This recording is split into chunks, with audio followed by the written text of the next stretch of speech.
Thanks for joining us for an Every Nation Sunday sermon. This message is from our Hammersmith congregation. For more information on our church or to see how you can be involved, please visit everynation.co.uk. Well, as Dan mentioned, my name is Traci, and I'm one of the pastors here as well. And this morning, I get to talk to you about something that I'm quite passionate about. As we continue the series, The Heart of, I get to talk to you about renewing purpose and passion in our community. And you know, for those of you who know me, if you ask me what it is that I love about ministry, it's discipleship. It's actually walking with people. It's helping them to grow in their relationship with God. And I get to do this in so many ways, by meeting one-to-one, and connect groups, follow course, serving on a team here at church on Sunday, coming and actually even meeting here, doing social things with people. I get to do it in so many ways. You know, some of you here this morning might even be thinking, all the things that Dan mentioned, follow course, connect group, what I've just mentioned, what are those things? Because you've never been here before. And these are just things that we do as church, as we do as community. And you also might say, but I'm not part of a church, and I'm really not too sure about God yet either. But let me tell you, that's okay. The people that you hang out with, maybe the people that you work with, those are possibly your community.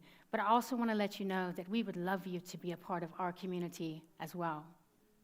And I really believe that this talk that I'm going to be giving today will actually be for you as well, because we all need to receive and we all need to give something in community. You know, last week, Wolfie mentioned a word, asystole, which is a condition in which the heart ceases to beat.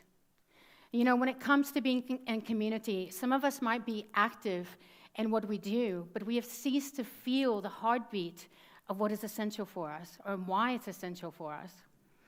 And maybe you have even pulled out or pulled away out of community, and now you're living pretty much life on your own. You're quite isolated. I'm trusting that this morning's message can help to put the life back into the heart of community for you as well. But I'd like to start with a quick story.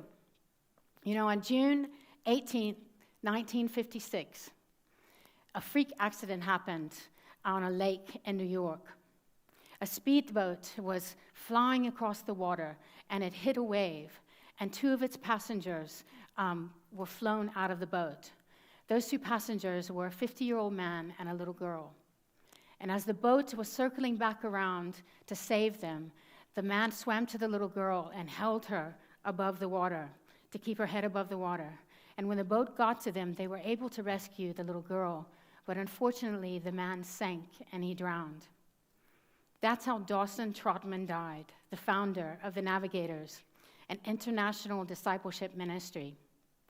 A quote in Time magazine said this about him: Dawson Trotman lived to save others. His death was just the way he would have planned it. His obituary read like this: Dawson Trotman, always lifting someone up. What a legacy. Wouldn't you love to have that legacy, that you were always living to help others, always living to hold someone up? You know, if I had to sum up living someone up with one word, that word would be encouragement. And that's the word that I want to focus on today, is encouragement. And I'm going to pull it out of a text in Hebrews 10:24-25. It says, "And let us consider how we may spur one another on toward love and good deeds. Let us not giving up meeting together, as some are in the habit of doing, but let us encourage one another, and all the more as you see the day of Christ's return approaching." You know, in the Greek, the word encourage means to call to one side, to comfort, to console, to strengthen. Basically, it means to put courage in. It's interesting to note that the Greek word for encourage is also the same word, comforter, for what they use to describe the Holy Spirit. That he encourages you, he comforts you. Encouragement, I believe, is a good indication or good indicator that the Holy Spirit is working in and through us. And before we continue talking about Hebrews 10, let me give you an example of an encourager in the New Testament. People know him more for his nickname than his actual real name. His real name is Joseph. His real name was mentioned once, but throughout the rest of the New Testament, we know him as Barnabas. We see him first in Acts 4:34-37. It says, "There were no needy persons among them, for from time to time those who owned lands or houses sold them, brought the money from the sales and put it at the apostles' feet, and it was distributed to anyone as he had need. Joseph, a Levite from Cyprus, whom the apostles called Barnabas, which means son of encouragement, sold a field he owned and brought the money and put it at the apostles' feet." Friends give us nicknames, either to shorten our names or to point out some facial or body feature, or a lot of times it's because it's to highlight our character. And that's why Joseph earned the name Barnabas. It was because he was an encourager.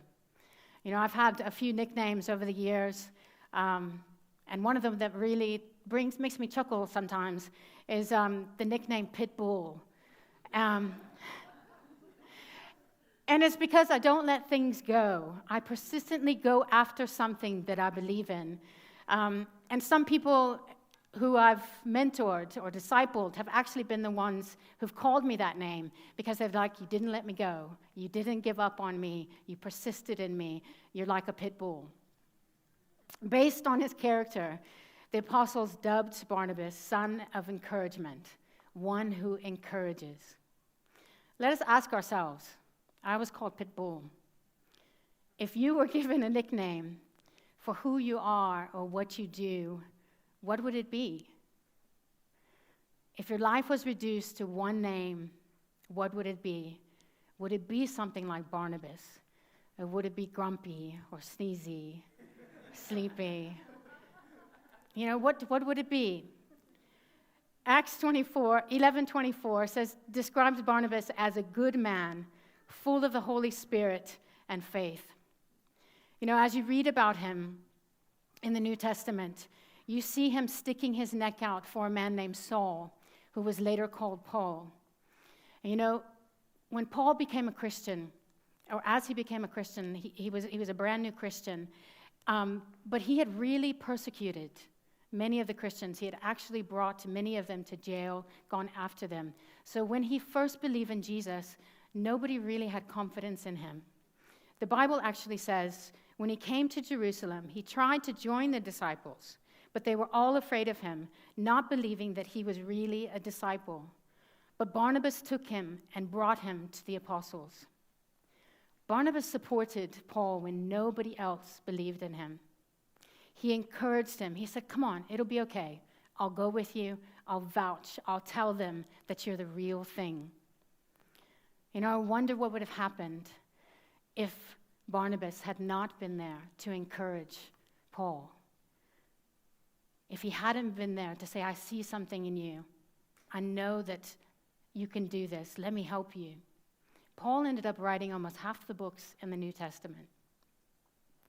You know, when I was 17 years old, I was going to church.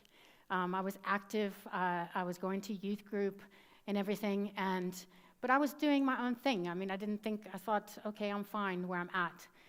But the youth pastor saw something in me, and he approached me one day, and he said, "Traci, I see something in you. I see a leader in you, and I would like to be able to teach you and raise you up as a leader with a group of other people if you're up for it." And I was like, "Yes." And I was like, "You see something in me?" "Yes, I see something in you." And you know, at 17 years old, I wasn't thinking about ministry. I was thinking about possibly even becoming a doctor. Well, that was what I was thinking about, was becoming a doctor. But God had a different plan. This youth pastor saw something in me, and he began to teach me. And a few months later, God called me to be a missionary. 27 years later, here I am. I've been in many different countries. And now I'm here in London, and I've had the most amazing 12 years here so far. And who knows what God is going to do, even in the years to come. Life-changing things can happen when somebody encourages you and believes in you. Hebrews 3 commands us to encourage one another daily, as long as it's called today. And it's an active word, meaning don't wait for others to encourage you. Don't just wait for somebody to come to you. Go and encourage someone. It's an active word. It says in Hebrews 3:12-13, "See to it, brothers, that none of you has a sinful, unbelieving heart that turns away from the living God, but encourage one another daily, as long as it's called today, so that none of you may be hardened by sin's deceitfulness." When a person is discouraged, or when we fail to encourage, sin can deceive and harden the heart to the point that it becomes sinful and unbelieving. Someone wrote, "People live by encouragement. Without it, they die, slowly, sadly, bitterly." Let's look again at Hebrews 10, verse 25. It says, "Let us not give up meeting together, as some are in the habit of doing, but let us encourage one another, and all the more as you see the day of Christ's return approaching." You know, a lot of times people use this verse to remind people you need to come to church. Come on, or you need to go to Connect Group. You need to go to small group. But note the word "but." It gives a strong contrast between let us not give up meeting together and let us encourage one another. That means that even if we attend church, even if we attend Connect Group and everything else that we do as church, if we're not encouraging one another as well, we're not actually fulfilling what this verse is asking us to do or telling us to do. Encouragement is one of the main purposes of our meeting together, whether it is in a worship service or in a small group. It's in the midst of community that you can experience and give encouragement that can change people's lives, your life, other people's lives. And I want to say before I continue that I know that in this congregation, that there are many people who live in this congregation who live far. They're nowhere near a Connect Group. And they also have extremely hectic work schedules. And it's really hard for them to participate in anything that we do as church. But I have seen them make every effort to do community however possible, whether that's being on a Sunday team, whether that's having meals together. They do anything that they can to partake in anything that we do to experience the heart of community. And they have been encouraged, and wow, have they been an encouragement to other people. I've even been in Connect Groups where people have FaceTimed or Skyped in to the Connect Group because it's so vital to them. They realize how important it is to be in community and how important that encouragement is and how important it is for them to be an encouragement. But what happens when we don't meet in community and we separate ourselves? Or what if we are in community and there is no encouragement? For me personally, I have seen people's lives change drastically when they've gone without encouragement. They've lost the significance of why community is important, or they've actually chosen to isolate themselves inside community and outside. Encouragement can't come in, and they have nothing to give out. If you are doing life outside of community, or in other words, outside of encouragement, I will go as far as telling you that you're in a dangerous place.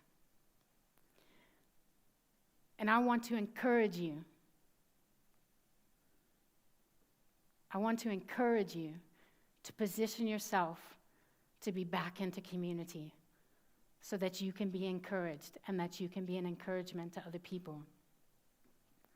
Encouragement from others increases our faith so that we can make it through difficult times that seem impossible, doesn't it? It can help us to grow in our relationship with God. And it can actually keep us from doing things out of God's will. Encouragement isn't always, hey, you are amazing. It's, hey, you don't want to go down that road. I've been down that road before. Let me walk with you. Believe me, you don't want that. Let me help you. Let me take you from there. It's loving correction. That's also encouragement. One way that people are encouraged is by hearing what God has done in their lives. It can stir up hope. It can bring breakthrough in their lives, in their own situations.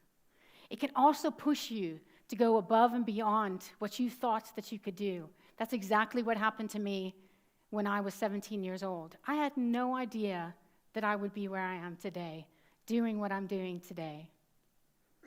It can help us to walk in the amazing things that God has for us. You know, one way that people are encouraged is by hearing what God has done in other people's lives. And, you know, this morning, today, I'd like to share a few testimonies, and I'm going to get ready to do that. But I really felt while I was preparing this message that I should actually encourage some people in the congregation. Dan and Amanda are some of the pastors here on staff, and they're going to be doing a parents' workshop, expectant parents workshop, after the service today. How many people in this congregation have a child over 1 year old? Anyone? Have a look around, especially if you have okay. So if you have a child under 1 year old or you're expecting, raise your hand. Okay. You just saw all of these parents that raised their hand before you, right? I want to encourage you that they're still alive. That they've made it through. They too also thought that their lives weren't going to change much when they had a baby. But they're here. And I want you to know that they can be community to you where you're at now, in the first few months, and even after 1 year old, because they've been through it, and they can pull you through it. They can encourage you, and they can be a testimony and breakthrough. This too shall pass. You will get sleep one day. You know, and they're going to encourage you in that. But I wanted to show you that, because sometimes we forget about who we're surrounded by, don't we? And you are surrounded by an amazing, massive family that loves you, that can be there for you. But I do love testimonies. I love hearing people's stories. And I have two people that I'd like to call up this morning, Tiquiza and Jake. If you guys will come forward. And I've asked them to actually share how they have been encouraged. They have the mics. They know which ones. Yep. They're prepared. I'll keep this one then. Thank you, Dan. And I have seen God at work in community with the both of them. And I really would like them to just share and encourage you, to show you how being in a community and being encouraged can change your life. And I'd like Tiquiza to start with. Okay. So I love testimonies as well, but I'm really nervous when it's my turn to give one. But I think it's important to share our stories, not only because it's encouraging, but because it brings things into reality and into perspective, you know. When it's happened to someone, you know that, oh, okay, well, you know, I can be encouraged too. So long story short, around this time last year, I moved to London, and it was exciting and a wonderful job. And, you know, I thought, okay, this is awesome. I've moved around a lot of times before. And one of the things my family always says to me is, once you get into a new place, connect. Find a church, look around, find where you feel like I could be home, but just don't attend, connect, find a way to become part of the fabric of the church. And when I got here, this is something that I thought, okay, I'll do that. And I got involved with church. So Traci actually one day asked me, are you part of a Connect group? And I said, no. And she linked me up with Dave, who's my Connect group leader now. And the truth is, I sat on the email for quite a while, and I didn't do anything about it. You know, life happens and things take over. And then I thought, okay, let me just give it a go. And I sent Dave an email. Fast forward to now, I'm part of the Connect group, and it's awesome. And having people to meet with on a Thursday, something to look forward to, was really, really awesome. And just growing with people and being encouraged and having a space where we hear things every Sunday, but being able to talk about it and things that you don't really want to ask and you can't really ask in a church setting like this, but you can really connect with people. And so that was great. And how many of you know that things really come into perspective when something bad happens or when like challenges happen?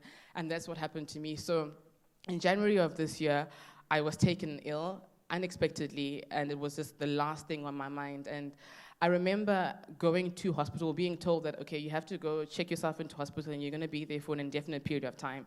And that just threw me off. And I was thinking, God, my family isn't here, my friends aren't here, I'm so far away from everything. I've just come from home. This couldn't have happened when I was at home, you know?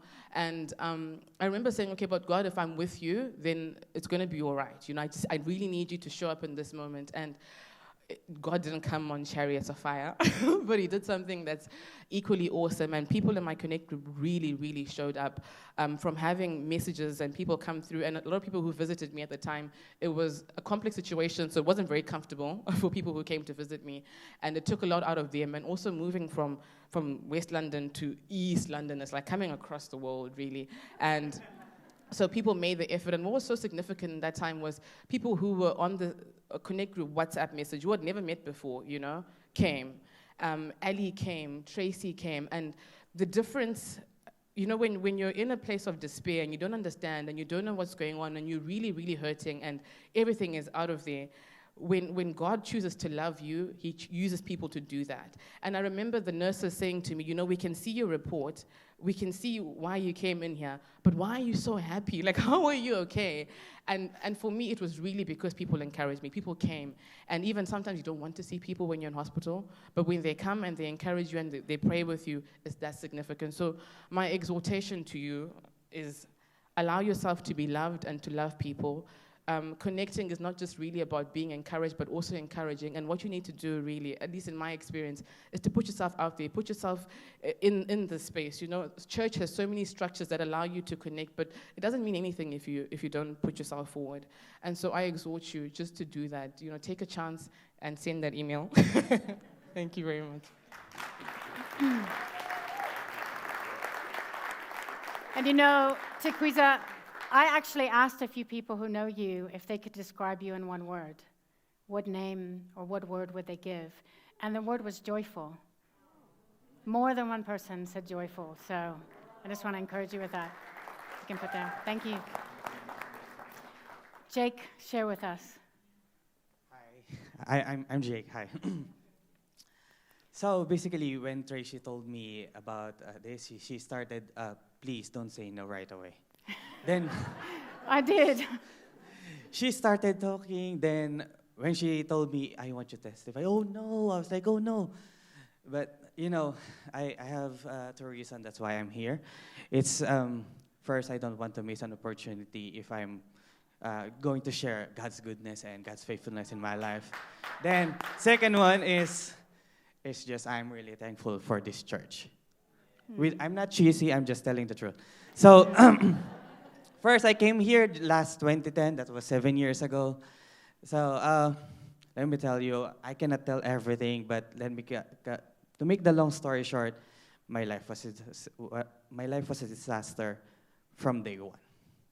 It's just a disaster, and I really thought it's just a series of disappointments. I have dreams, and you know, it's just for me. I thought that I regretted coming here, and I thought that I just wasted my life. And there was just one thing that I told myself, if I can do this right, serving in a church, that will be good for me, then I can go back home proud. But it didn't go well at the end of the day. So it was like February, that time, me and I was about to get married. Even my bride wasn't like that happy on our marriage day, like wedding day, because she was worried. She can't even smile. Because I have visa issues that time, and you know, after the wedding, it says, okay then. The same month we came here, it was our first time. Ali was speaking about like your hard work, all your hard work for God would not be in vain. I was like, seriously? It's our first time, and we know, and I know that God is speaking to his people through this church. We came back. I was encouraged. I came to Victory Weekend, like a prophecy, awesome. And I joined AV, the Transformers. Shout out to AV. And I joined the band as well. It was a never-ending encouragement. But you know, growing up as a Christian, I am a Christian. I grew up in a Christian family. You get used to this encouragement, to this motivational word. God is awesome. God will help you through all these trials. God is just molding you to be someone. You know, all this encouragement, you get used to it. I'm like that. I don't know about other people, but I'm like that. I easily get tired of it. Then, after using God's words, encouragement from God's words, encouragement from all the awesome preaching and all the stuff, all the events of the church, it's just I came to a point that hearing breakthroughs and new seasons, yeah, for all of the people, but not for me. That's what I really felt. But there were a time of my life, it's just coming to church is just for formality's sake. So people won't bug me looking for me. But you can't escape Connect Group. There will be people texting you, where are you, where are you? It's like, Connect Group for me is one of the, after those two stages, is one of the encouraging thing that happened to me is because, Connect Group is, they get to invite you every time. They won't stop. They're like a special offer. They won't just stop. So for me, it's something that is really good. They will if you ask them to. Because that for me, that is the most effective way. You need to do it. And with Connect Group, I moved 3 times. We moved 3 times. And I'm saying this because we moved 3 Connect Groups as well. We had 3 Connect Groups as well. And it's amazing how God really knows me. He knows me that you cannot encourage me by saying, it's okay, it will be fine. I understand you. In the back of my head, it's like me telling Jen, I know you're pregnant. I know you're hurting. I know how you feel. No, I don't know how you feel. Because I'm not pregnant. I will never be. So for me, you can't say that. So I went to a first Connect Group, and then the first Connect Group that I had is like, oh, Jake, where are you? Are you okay? And then I say, oh, I'm okay. No, are you really okay?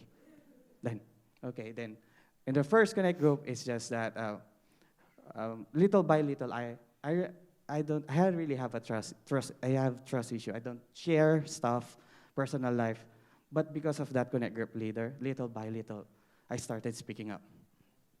Then second and third Connect Group, it's just that it's amazing. You know why? It's just, like I've said, they need to understand me.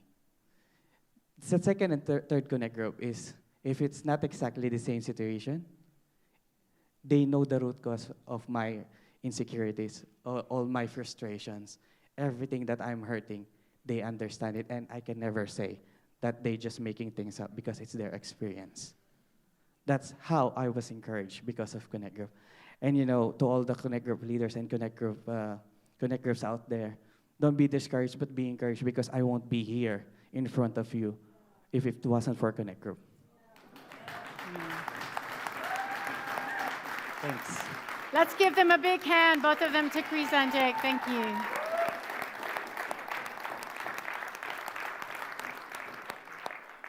When you are in community, you have the opportunity to encourage someone in their circumstances, and you get to see God do an amazing work in and through them.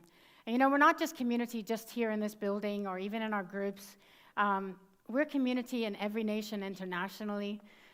We are family to each other. And, I mentioned mothers and parents, so I want to put something out for the singles as well. Last week, I think it was last week, we had a group of ladies from Abu Dhabi that visited, about 7 or 8 of them that visited.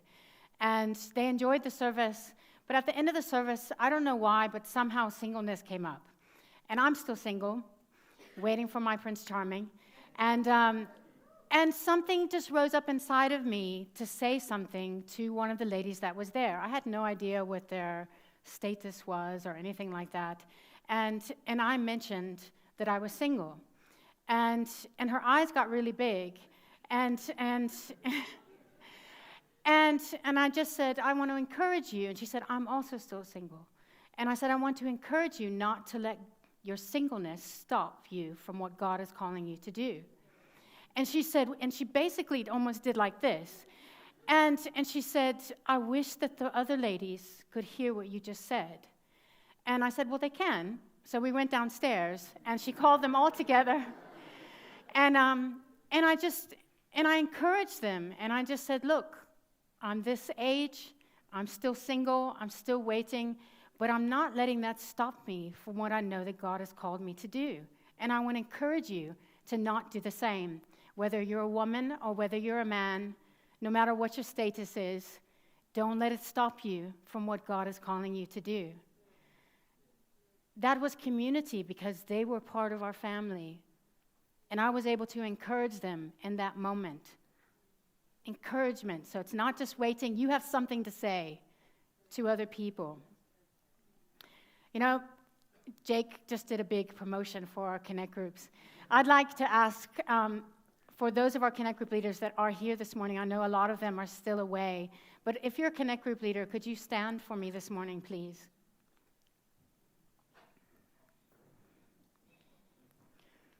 Okay, we have, I believe, 14 different groups that are meeting across London. And these people are all amazing people, and I would encourage you to get into any one of their groups to experience community like Jake and Teresa have experienced. And if you live in a place, you can be seated, thank you very much. If you live in a place where there is no Connect group because you live far away outside of London, or you cannot, or your work schedule is just too crazy, and it's really hard for you to actually take part in some of the things that we do on certain nights of the week, please come and speak to me or come and speak to Dan, and let's work on finding a way to be able to get you plugged in to community.